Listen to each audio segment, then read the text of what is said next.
قل يا عبادي الذين أسرفوا على أنفسهم لا تقنطوا من رحمة الله. بسم الله الرحمن الرحيم. السلام عليكم ورحمة الله وبركاته. الحمد لله الكريم المنان ذي الفضل والإحسان الذي هدانا للإيمان، والصلاة والسلام على نبينا محمد النبي العدنان وعلى آله وصحبه ومن تبعهم بإحسان إلى يوم الدين. يا أيها الذين آمنوا اتقوا الله حق تقاته ولا تموتن إلا وأنتم مسلمون. أما بعد، فإن أصدق الحديث كتاب الله، وخير هدي هدي محمد صلى الله عليه وسلم، وشر الأمور محدثاتها، فإن كل محدثة بدعة، وكل بدعة ضلالة، وكل ضلالة في النار. Ma'asyiral muslimin, jemaah sekalian, ikhwani wa akhwati fillah, hafidhani wa hafidhakumullah. Insyaallah kita akan melanjutkan kajian rutin kita dari pembahasan kitab Al-Jadid fi syarhi kitab Tauhid karya Syekh Sulaiman Al-Qara'awi rahimahullahu ta'ala. Dan kita masih pada pembahasan bab yang ke-31 tentang firman Allah Subhanahu wa ta'ala dalam surat Ali Imran ayat yang ke-175. Innama dzalikumus syaitanu yukhawwifu awliya'ah. Sesungguhnya mereka itu tidak lain hanyalah syaitan yang menakut-nakuti kalian dengan wali-wali mereka, dengan kawan-kawan mereka, orang-orang musyrik, orang-orang munafik. Teman-teman sekalian rahimani wa rahimakumullah, jadi bab 31 ini berkaitan dengan kewajiban untuk takut kepada Allah Subhanahu wa ta'ala, dan dia adalah ibadah hati yang agung dengan segala keutamaan yang telah kita sebutkan pada pertemuan sebelumnya. Ma'asyiral muslimin rahimani wa rahimakumullah,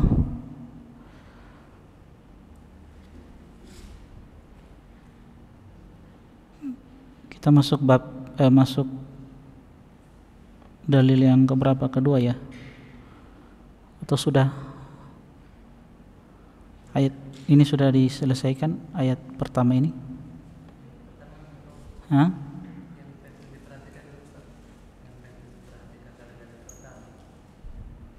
Apa yang kita selesaikan pada pertemuan sebelumnya?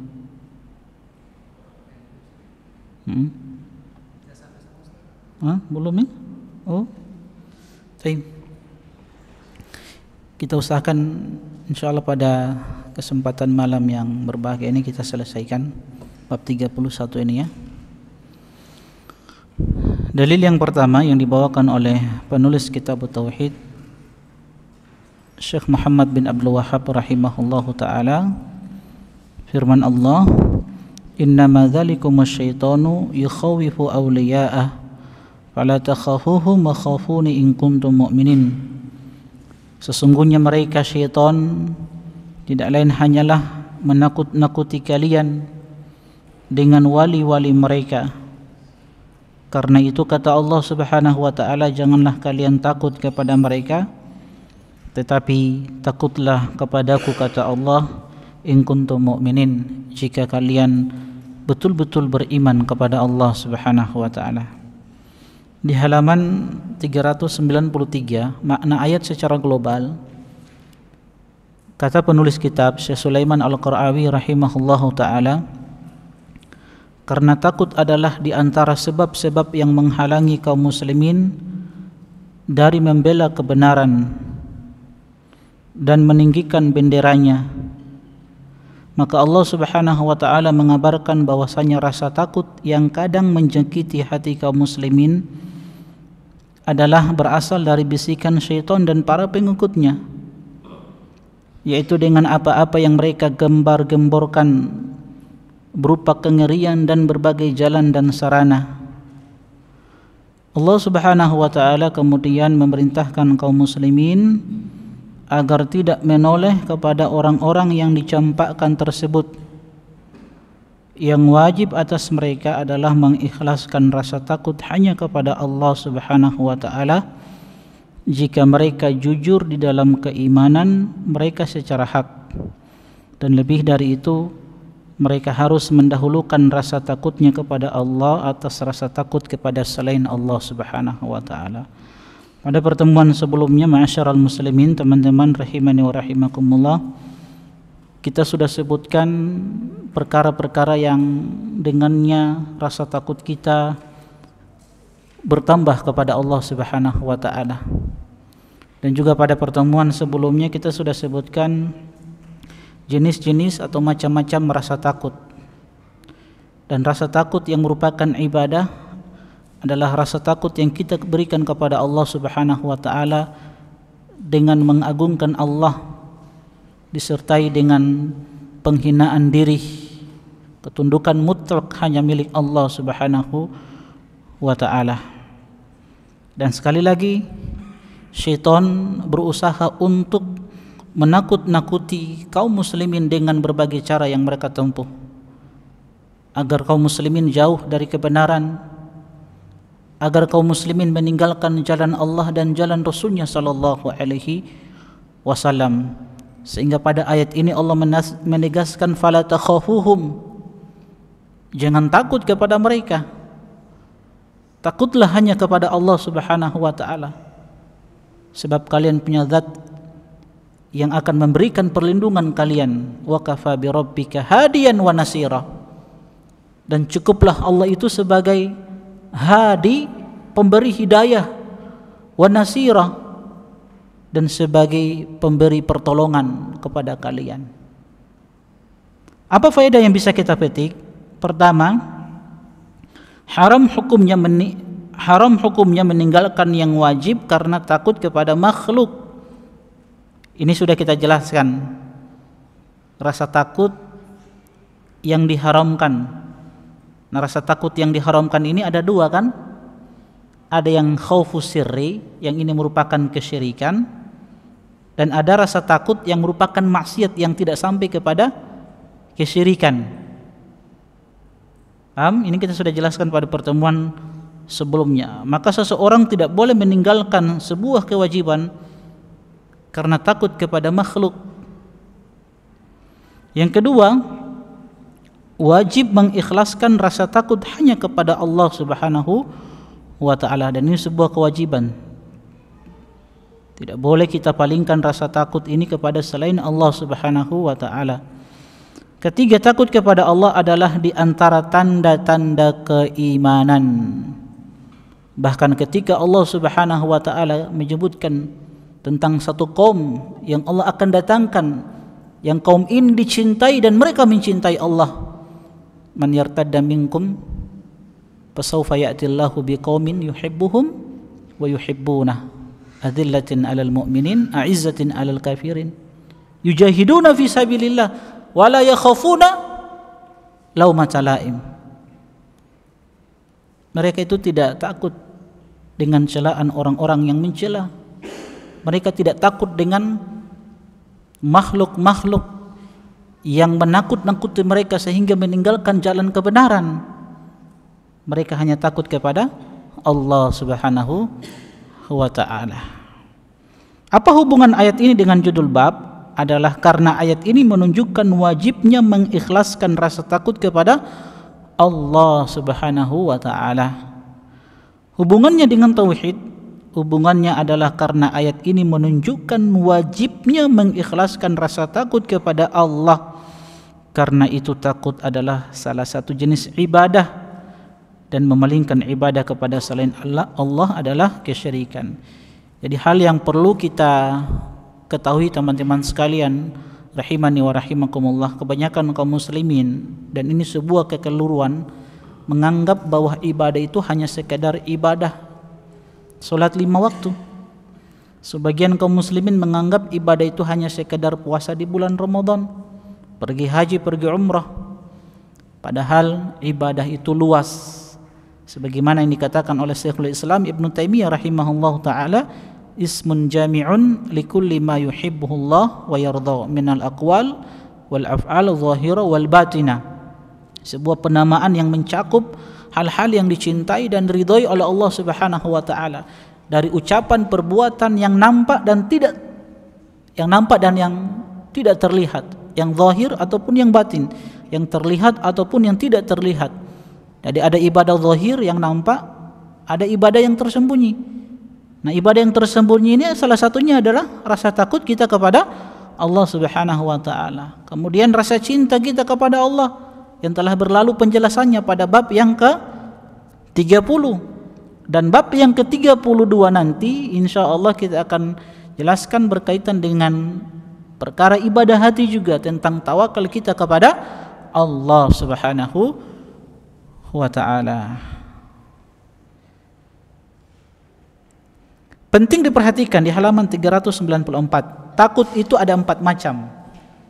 Pertama, takut yang rahasia, yaitu takut dari selain Allah akan menimpakan apa yang Dia kehendaki, baik sakit ataupun kefakiran dan hal-hal semacamnya dengan kekuasaannya dan kehendaknya, baik karena orang tersebut mengklaim bahwa itu merupakan karomah bagi makhluk dengan syafaat atau dalam bentuk tersendiri. Maka rasa takut seperti ini tidak boleh, karena ini adalah syirik besar. Takut pada perkara-perkara atau sebab-sebab itu bukanlah sesuatu yang zahir. Ya, seperti kita takut akan tertimpa sesuatu karena tidak memberikan sesajian pada tempat-tempat tertentu. Nah, ini kesyirikan, ini syirik besar ini. Yang kedua, ini kita sudah jelaskan ya, saya mau percepat karena masih ada berapa dalil? 1, 2, 3, 4, masih 4 dalil ya. Masih ada 4 dalil ini. Pokoknya tahun percepat ini sudah kita sebutkan pada pertemuan sebelumnya. Ini sudah pertemuan keberapa ini untuk pembahasan bab 31? Pertemuan keberapa ini?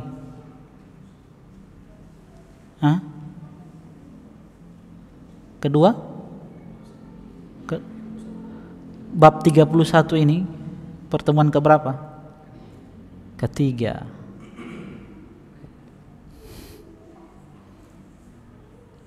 Kedua atau ketiga?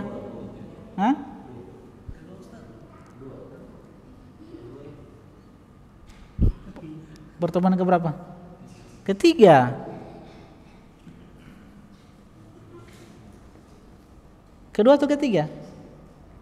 Ketiga.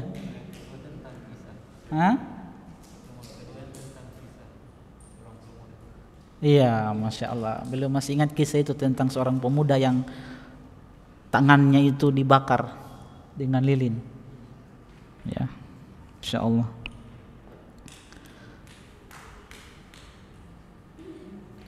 Yang kedua, takut dari makhluk yang menyebabkan seseorang melakukan perbuatan yang diharamkan atau meninggalkan yang wajib, maka ini adalah takut yang haram. Sebagaimana contohnya yang telah kita sebutkan pada pertemuan sebelumnya. Ketiga, takut kepada ancaman yang Allah ancamkan kepada orang-orang yang berbuat maksiat. Takut ini adalah di antara tingkatan iman yang paling tinggi, dan ini takut yang disyariatkan.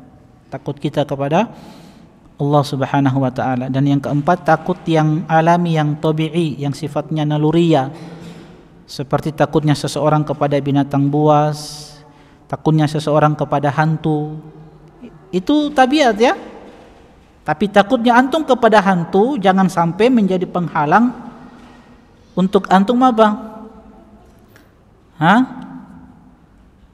Jangan sampai rasa takut ini menghalangi antum untuk melaksanakan sebuah kewajiban. Cuma gara-gara antara rumah dengan masjid ada kuburan, yang kewajiban bagi laki-laki sholat berjamaah di masjid, akhirnya mau pergi sholat subuh tidak mau, takut dia. Akhirnya dia sholat di rumah. Takut yang begini diharamkan, ini tidak boleh. Asalnya dia tabiat, tapi kalau dia sudah menghalangi seseorang sehingga dia meninggalkan sebuah kewajiban, ini berarti diharamkan. Paham ya? Oke, kita masuk dalil yang kedua. Allah Subhanahu wa taala berfirman dalam surat At-Taubah ayat yang ke-18, "Innama ya'muru masajidallah man amana billahi wal yaumil akhir wa aqamas shalah wa ataz zakah wa lam yakhsha illallah fa'asa ulaika ay yakunu minal muhtadin." Allah Jalla wa Ala berfirman, sesungguhnya yang memakmurkan masjid-masjid Allah adalah orang-orang yang beriman kepada Allah, beriman kepada hari akhir. Mereka senantiasa mendirikan sholat, menunaikan zakat, dan mereka tidak takut kepada siapapun kecuali kepada Allah. Maka merekalah orang-orang yang diharapkan termasuk golongan orang-orang yang mendapatkan petunjuk, mendapatkan hidayah dari Allah Subhanahu wa taala. Ma'asyiral muslimin rahimani wa rahimakumullah, ayat ini berbicara tentang sifat-sifat orang yang senantiasa memakmurkan masjid-masjid Allah Subhanahu wa taala. Kita tahu bersama, masjid merupakan rumah Allah yang terbaik, dan dia adalah tempat yang paling dicintai oleh Allah Subhanahu wa taala. Maka seorang yang beriman hendaklah dia memakmurkan masjid tersebut. Bahkan Rasulullah SAW menyebutkan tentang 7 golongan yang mendapatkan naungan di hari kiamat, yang tidak ada naungan kecuali naungan Allah di padang mahsyar ketika matahari sangat dekat. Salah satu dari 7 golongan ini yang disebutkan oleh Nabi SAW adalah rajulun qalbuhu mu'allaqun bil masajid, seseorang yang hatinya itu selalu terikat dengan masjid, seseorang yang hatinya terpaut dengan masjid, seseorang yang kalau dia ingat masjid, dia cinta, dia rindu, senantiasa ingin mendatangi masjid. Tentunya dia datang ke masjid untuk beribadah kepada Allah Subhanahu wa taala dengan ibadah-ibadah yang disyariatkan. Salat 5 waktu, dia baca Al-Quran di situ, dia mendatangi majelis ilmu, dan semua bentuk-bentuk ibadah yang Allah Subhanahu wa taala syariatkan. Maka seorang muslim, muslimah, hendaklah dia mengagungkan masjid Allah Subhanahu wa taala. Dan ini 5 sifat dari sifat-sifat orang-orang yang senantiasa memakmurkan masjid Allah Subhanahu wa taala. Yang pertama Allah sebutkan, man amana billah, siapa yang beriman kepada Allah. Innama ya'muru masajidallah, sesungguhnya, innama ini kan adatul hasr, dia alat untuk membatasi sesuatu. Jadi hanyalah yang memakmurkan masjid-masjid Allah, rumah-rumah Allah yang hakiki, yang sebenarnya. Siapa mereka? Pertama, man amana billah, yang beriman kepada Allah. Dan yang dimaksud beriman kepada Allah mencakup 4 perkara. Cakupan yang pertama itu beriman kepada wujud Allah. Dan ini perkara yang sudah pasti, yang tidak ada mengingkari wujud Allah kecuali orang-orang yang ingkar kepada Allah, ateis. Sekali lagi, beriman kepada Allah itu mencakup 4 perkara. Yang pertama apa? Beriman kepada wujud Allah Subhanahu wa taala. Dia zat yang ada, yang menciptakan alam semesta ini, langit, bumi, dan segala isinya. Cakupan yang kedua, beriman kepada rububiyah Allah Subhanahu wa taala. Apa maksudnya beriman terhadap rububiyah Allah? Yaitu seorang hamba mengesahkan Allah Subhanahu wa taala di dalam penciptaan. Dia yang memiliki, menguasai, dan mengatur alam semesta ini. Dia yang menciptakan kematian, Dia menciptakan kehidupan, Dia yang menciptakan rasa sakit, Dia yang menciptakan kesembuhan, Dia yang menciptakan rezeki. Ini keyakinan seorang hamba, tauhidur rububiyah, yaitu seorang hamba meyakini bahwa yang menciptakan, memiliki, menguasai dan mengatur alam semesta hanya Allah Subhanahu wa taala.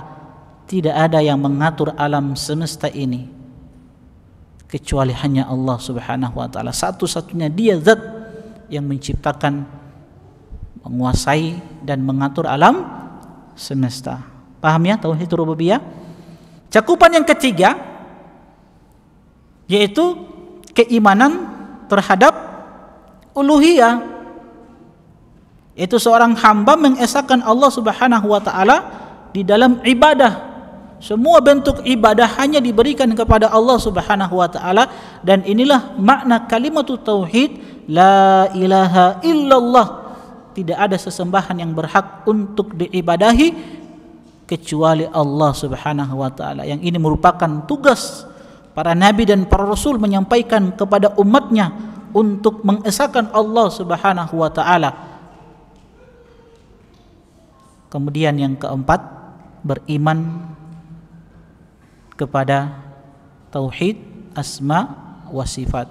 Keyakinan seorang hamba bahwa Dia Allah Subhanahu wa taala memiliki nama-nama yang indah dan sifat-sifat yang mulia.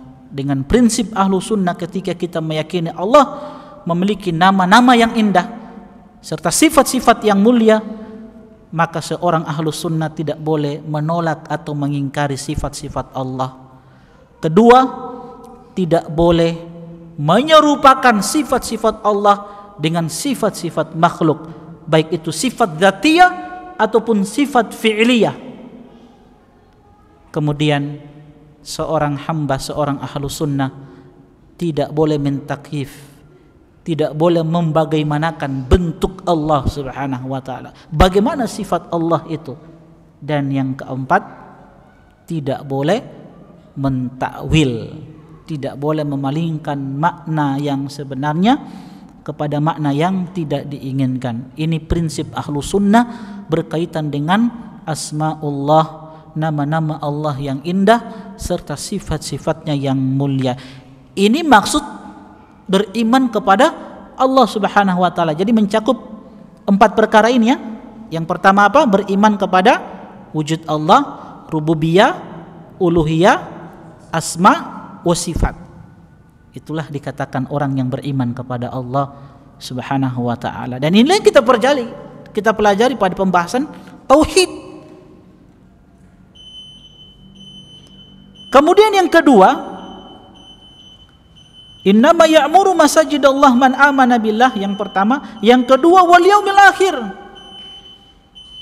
Orang yang memakmurkan masjid Allah itu adalah orang yang beriman kepada hari akhir.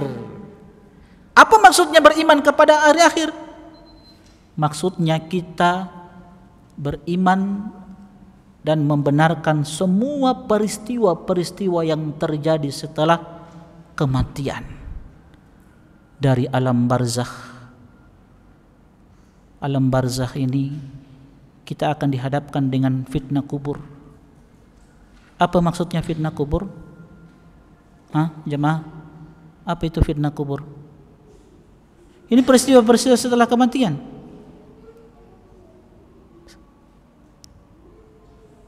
Perjalanan pertama adalah alam barzakh. Di alam barzakh kita akan dihadapkan dengan fitnah yang terakhir, fitnah kubur. Apa maksudnya fitnah kubur? Pertanyaan malaikat Munkar dan Nakir tentang siapa Rabbmu, siapa nabimu, dan apa agamamu. Kalau dia selamat menjawab 3 pertanyaan ini, maka dia akan mendapatkan nikmat kubur, diperlihatkan tempat di surga. Tapi sebaliknya, wal iyadu billah, kalau dia tidak bisa menjawab 3 pertanyaan ini, maka dia mendapatkan azab kubur, siksaan kubur, yang dia mengatakan, ya Rabb, la tuqimis sa'ah, la tuqimis sa'ah, la tuqimis sa'ah. Jangan engkau tegakkan hari kiamat, jangan engkau tegakkan hari kiamat. Kenapa? karena orang ini telah diperlihatkan tempat duduknya di dalam neraka. Adapun orang yang beriman yang berhasil menjawab pertanyaan-pertanyaan dari malaikat Munkar dan Nakir, disebabkan keimanan dia kepada Allah Subhanahu wa taala, disebabkan tauhid dia kepada Allah, maka dia mengatakan, ya Rabbi aqimis sa'a, aqimis sa'a, aqimis sa'a. Ya Allah, segerakan hari kiamat ya Allah, tegakkan hari kiamat ya Allah. Kenapa jamaah sekalian? Sebab dia telah diperlihatkan tempat duduknya di dalam surga. Alam barzakh setelah kematian.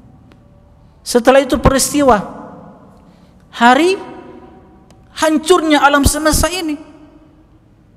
Dihancurkan alam semesta ini. Hari kiamat. Dibangkitkan manusia dari kuburan mereka.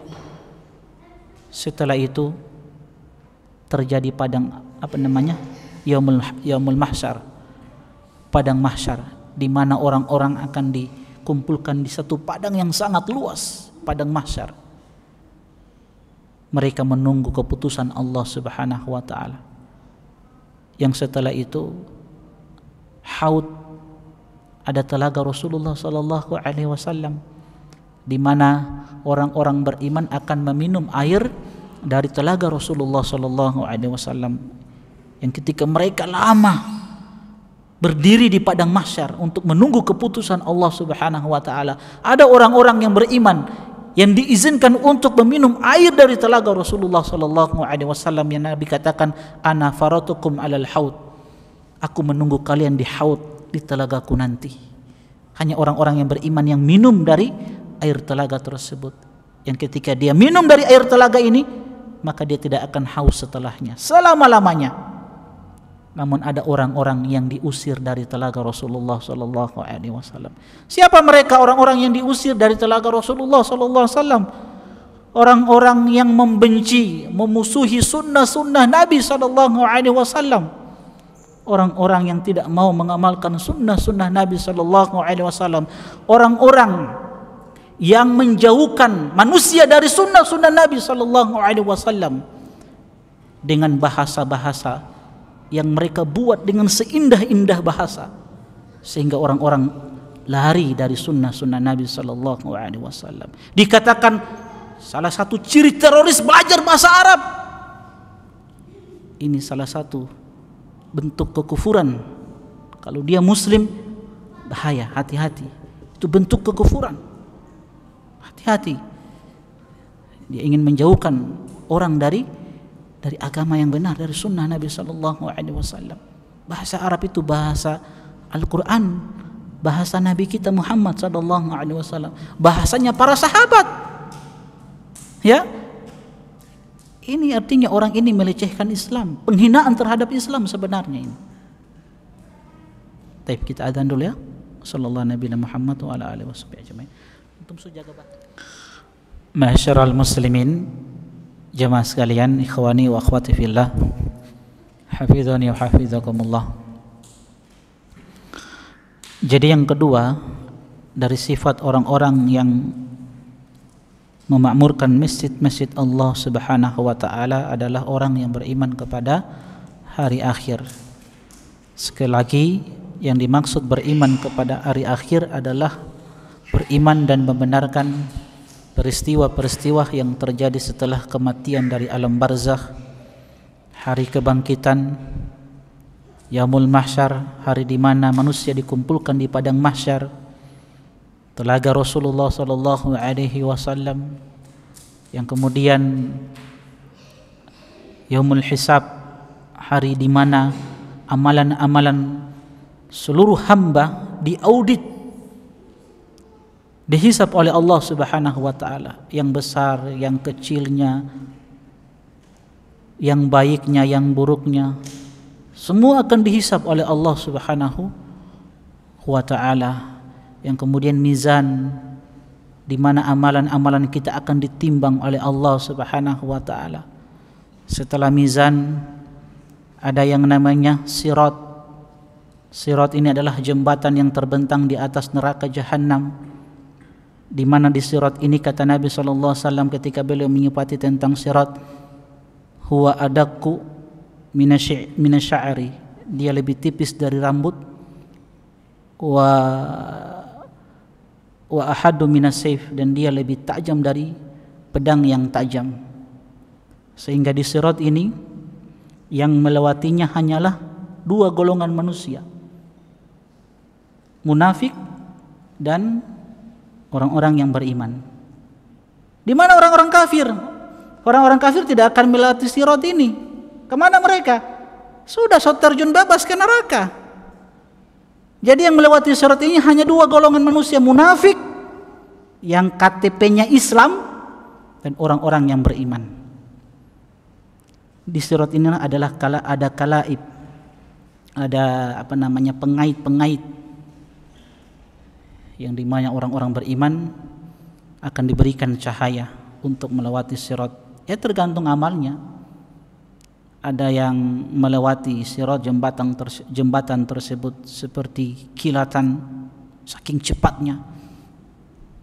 Ada yang melewati jembatan tersebut seperti seorang yang menaiki kuda yang tercepat, atau seperti orang yang berlari dengan sangat cepat. Intinya sesuai dengan amalan. Ada yang jatuh, orang-orang munafik, dan ada pula yang terluka di jembatan itu, tapi dia tidak jatuh, dia selamat. Cuman dia tercabik-cabik, terluka dengan pengait, tapi dia selamat, tidak jatuh ke dalam neraka, selamat dia. Nah, setelah sirat ini ada yang namanya kontoro. Kontoro ini pengadilan Allah Subhanahu wa taala untuk orang-orang yang beriman. Jadi orang-orang beriman sudah selamat dari sirat.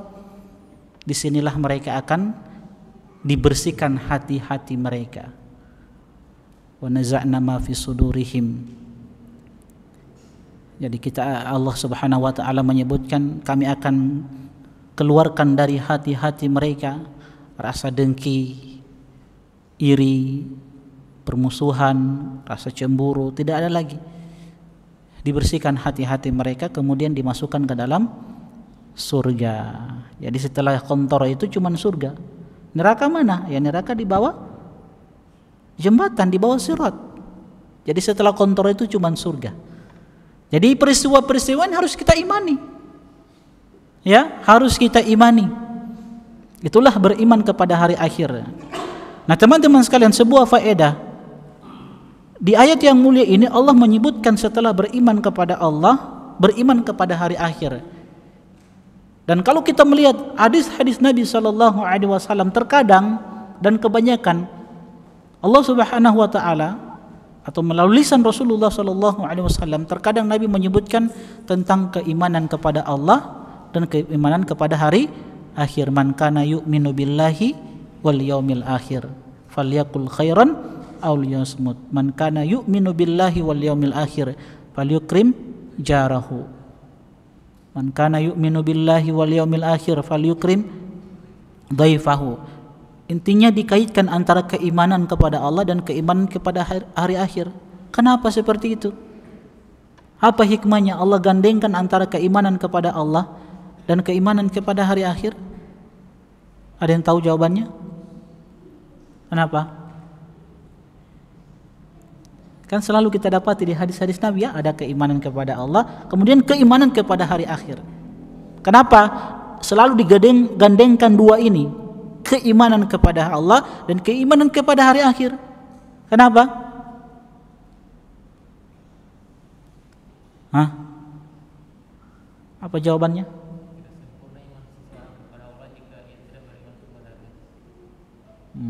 Baik. Yang lain? Karena keduanya perkara gaib. Baik. Yang lain? Kenapa?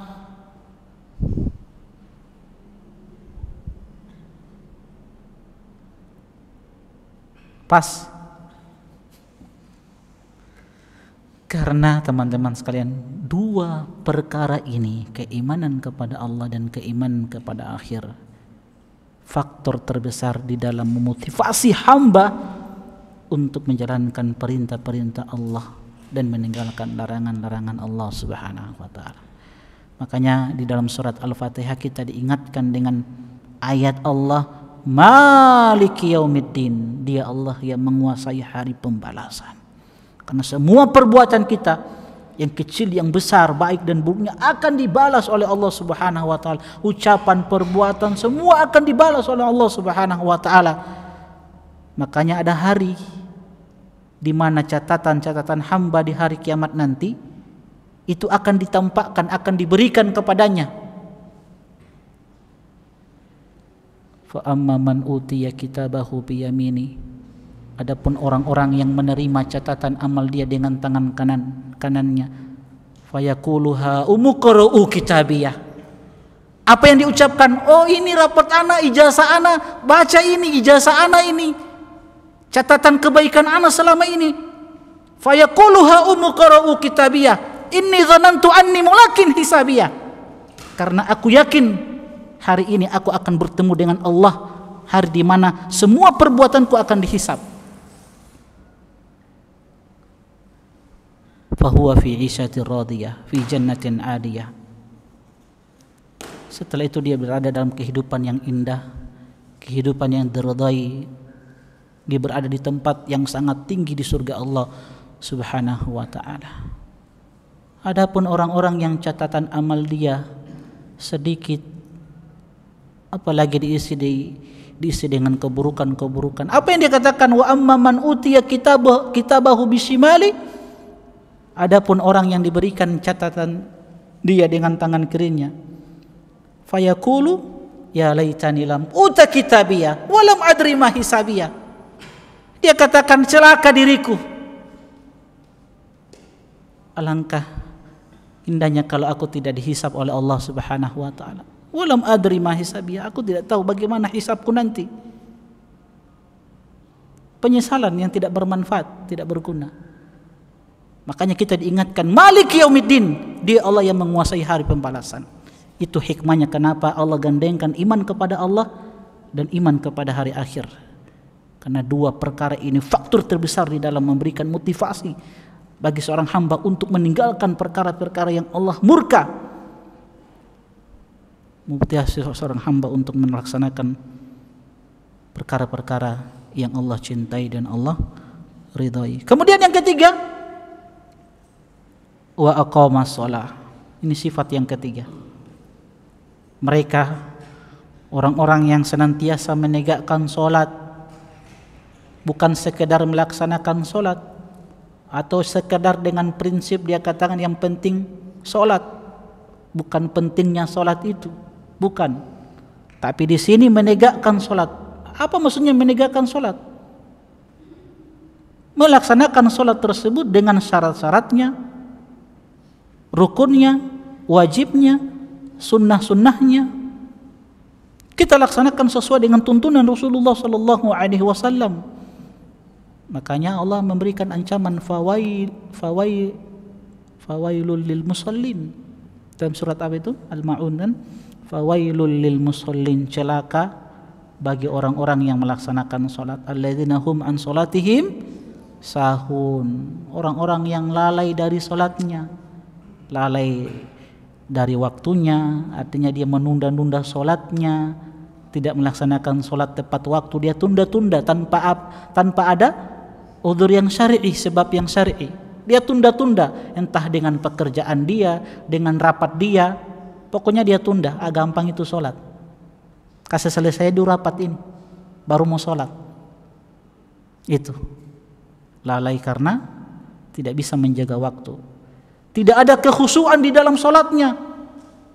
Nah ini celaka mereka, tidak khusyuk. Memang khusyuk perkara berat, kita katakan perkara berat, tapi kita berusaha untuk bagaimana bisa khusyuk di dalam sholat kita, sehingganya kita diperintahkan untuk meninggalkan perkara-perkara yang membawa kepada hilangnya kekhusyuan. Karena Nabi mengatakan apa? La sholata bihadrati ta'am, tidak ada sholat bagi orang yang sudah dihidangkan makanan di hadapannya. Maksudnya kalau memang sudah ada keinginan mau makan, sudah lapar sekali, kalau sudah dihidangkan makanan di depannya, ya sudah, makan dulu baru sholat. Kalau memang sudah lapar sekali, tidak bisa mau tunda, ya makan dulu. Nabi katakanlah sholatnya bihadrati ta'am, wala yudafi'uhu al-akhbathan. Tidak ada salat juga bagi orang yang menahan itu. Menahan apa? Air besar dan air kecil. Tidak ada salat bagi mereka. Lihat, kita diperintahkan untuk berusaha meninggalkan perkara-perkara yang menghilangkan kekhusyuan. Mau salat diusahakan jangan pakai apa? Baju-baju yang bertuliskan sesuatu. Karena mengganggu orang lain. Yang mungkin antum di belakang, antum yang di depan oke, tidak jadi masalah, kasihan yang di belakang. Apalagi di belakang itu tertulis you crazy. Lebih stres lagi dia. Kamu orang gila. Lebih hilang DP khusyuk. Itu yang ketiga, yang lalai solatnya itu orang-orang yang tidak ada keikhlasan di dalam solatnya. Ini pentingnya kita menegakkan solat dengan sebenar-benarnya, bukan yang penting solat sekedar menggugurkan kewajiban, bukan, tapi menegakkan solat dengan sebetul-betulnya, sebenar-benarnya. Kemudian yang keberapa? Keempat ya, wa ataz zakah. Mereka adalah orang-orang yang senantiasa menunaikan zakat. Yang kelima, walam yaksha illallah, dan mereka tidak takut kecuali hanya takut kepada Allah Subhanahu wa taala. Ini syahidnya. Ini inti pembahasannya. Pada firman Allah, walam yaksha illallah, sifat orang-orang yang suka memakmurkan masjid Allah, mereka tidak takut kecuali hanya takut kepada Allah Subhanahu wa taala. Fa asa ulaika ayyakunu minal muhtadin. Maka pasti fa'asa itu kata Ibnu Abbas, kalau dia datang dari sisi Allah Subhanahu wa taala, kalau dia diucapkan oleh Allah Subhanahu wa taala, fa'asa itu artinya sebuah kewajiban, kepastian. Biasanya asa itu diterjemahkan apa? Semoga, ya. Tapi kalau datang dari sisi Allah Subhanahu wa taala, maka kata asa itu artinya sebuah kepastian. Fa'asa, maka sebuah kepastian mereka orang-orang yang akan mendapatkan petunjuk, mendapatkan hidayah dari Allah Subhanahu wa taala. Ustadz, bukankah orang yang memakmurkan masjid itu sudah apa hidayah? Kenapa lagi perlu hidayah? Kenapa? Kenapa lagi kita perlu hidayah? Siapa mau jawab? Kan orang yang datang ke masjid itu kan orang sudah apa hidayah. Kenapa lagi dikasih hidayah lagi mereka? Dikasih petunjuk lagi?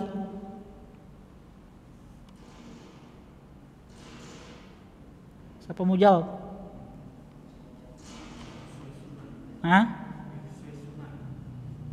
Sesuai?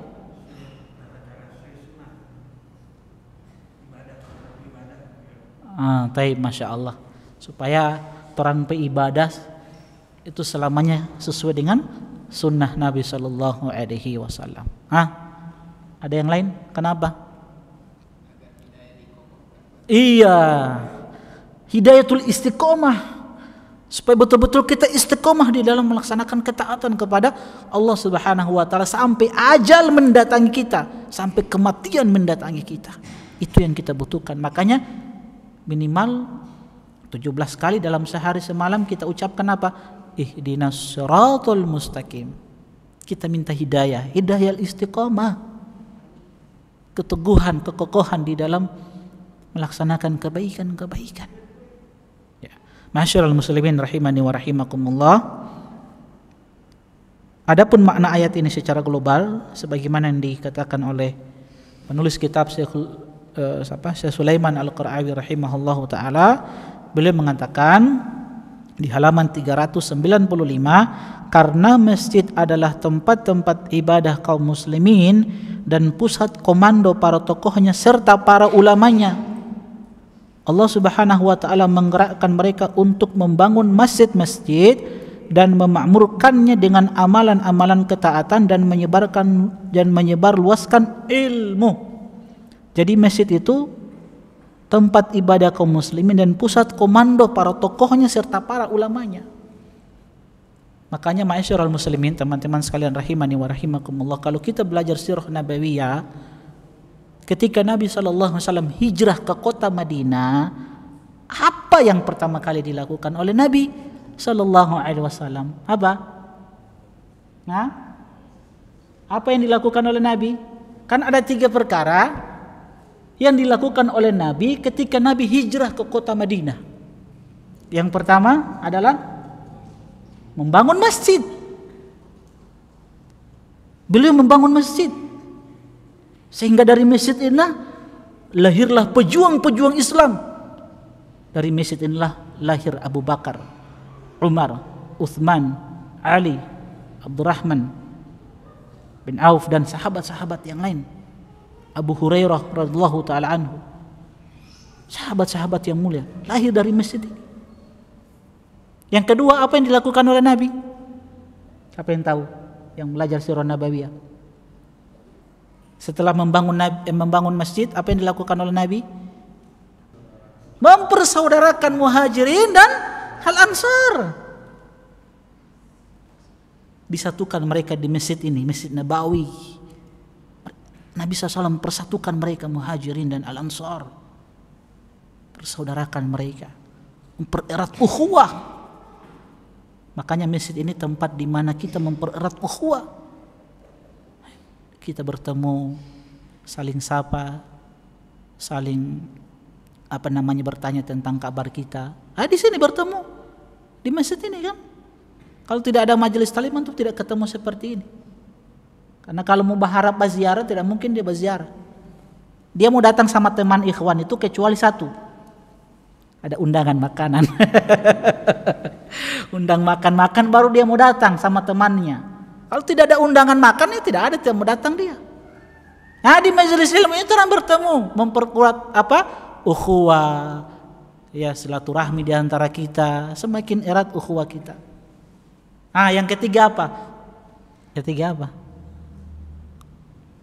PR ya, tugas ya. Kasta gantong bangun nih. Teman-teman sekalian rahimani wa rahimakumullah. Jadi masjid adalah tempatnya kaum muslimin. Di sinilah para ulama, ya, para penuntut ilmu bertemu, mereka belajar ilmu di dalamnya. Maka harusnya kita makmurkan masjid itu dengan amalan-amalan ketaatan, dengan menyebarluaskan ilmu. Kemudian Allah Subhanahu wa taala mengabarkan bahwa memakmurkan tersebut tidak layak kecuali dilakukan oleh orang yang mentauhidkan Allah.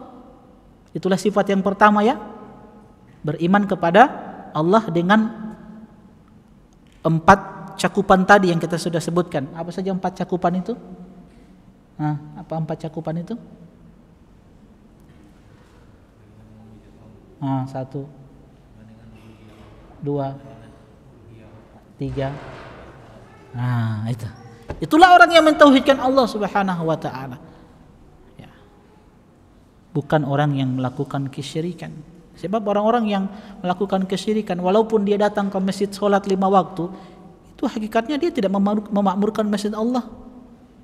Coba lihat ketika Allah menyebutkan tentang orang-orang musyrik, makana lil musyrikina an ya'muru masajidallah syahidina ala anfusihim bil kufri. Tidak pantas orang-orang musyrik, orang-orang yang menyekutukan Allah, memakmurkan masjid-masjid Allah, syahidina ala anfusihim bil kufri.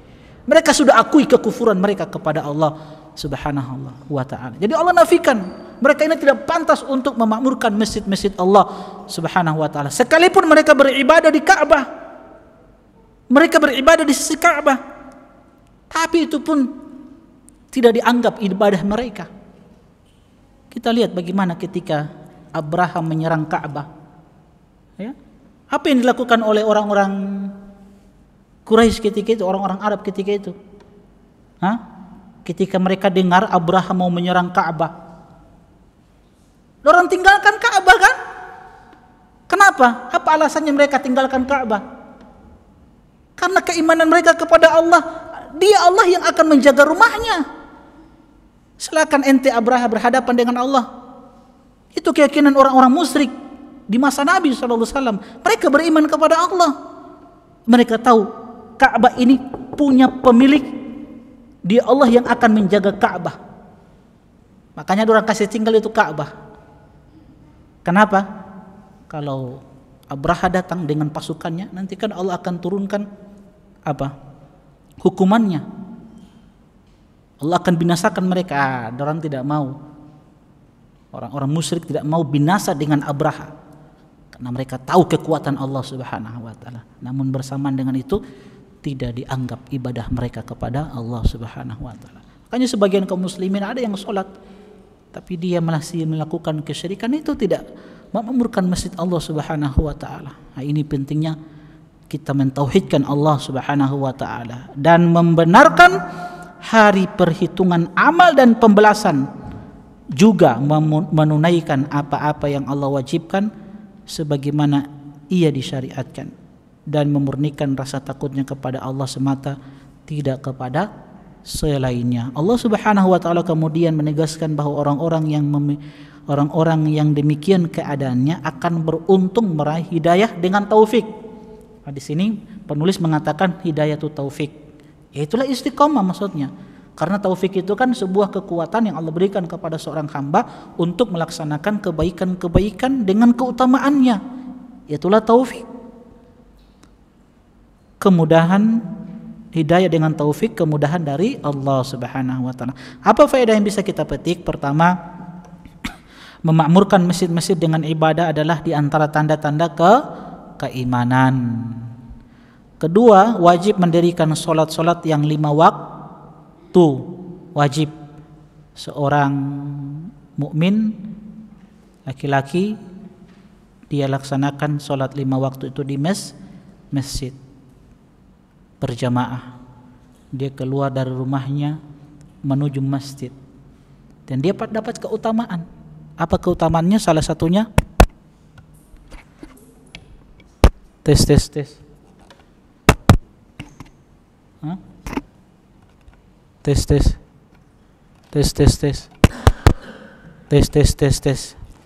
Berarti dia suruh barentit orang ini. Hah? Oh, mati itu. Maka namanya tidak apa? Baru. Nanti selesai baru. Tes 1. Tes. Oke.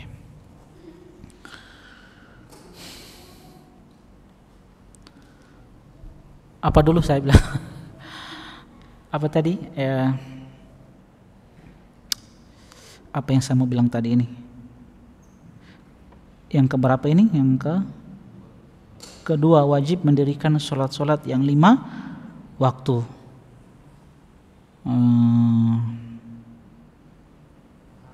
Ya, apa yang tadi terakhir saya bilang?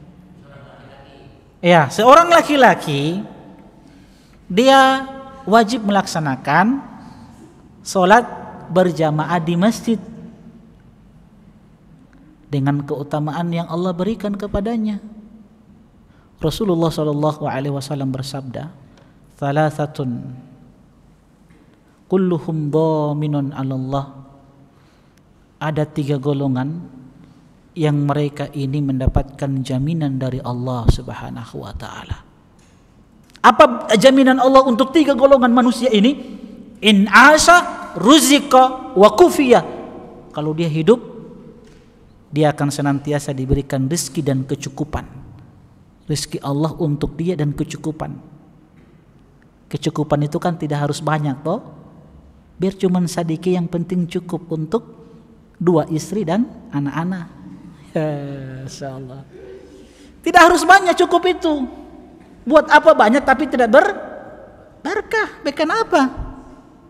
Banyak dari kaum muslimin yang kita saksikan, yang orang lihat, banyak hartanya melimpah, mobil 10, rumah Masya Allah bertingkat-tingkat, tapi kita dapati kasihan anaknya narkoba,